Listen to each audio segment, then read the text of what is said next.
Okay, sekarang kita baru habis semayang. Tengah tunggu sahabat kita Carol ni, mana tadi.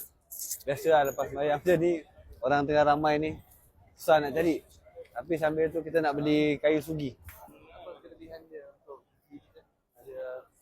Saya tak tahulah kelebihan untuk gigi. Tapi saya tahu dia ni ialah salah satu apa yang Nabi SAW buat lah. Apa ni? Banyak. Apa ni banyak kan? Jual. Bagi aku, kau nak beli satu. Kau nak beli sikit. Nak beli satu? Okey. Kalau macam tu, cara pemilihan dia kita akan tengok yang rutop lah, maksudnya yang basah sikit. Nampak basah nampak ni. Tak rasa basahnya. Kalau basah ni, ni. Macam mana tahu basah ni? Ni kalau nak tahu basah dah awak tengok kayu dia. Kalau macam ni nampak ni. Kalau macam ni kering.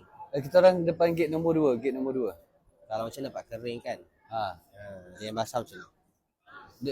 Depan gate nombor 2 awak datang je. خلاص dah berukap sah. Okey.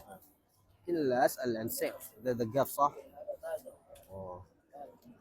Nampak macam ni, nampak ni. Nampak ni. Dia rukap ni. Ni basah ni, nampak basah. Oh, maksudnya masih fresh lah. Fresh lah, baru potong lah.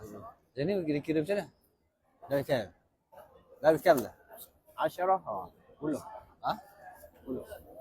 10 dia cak potong lah. Potong ni dia bagi lah. Kita boleh potong lah. Ya.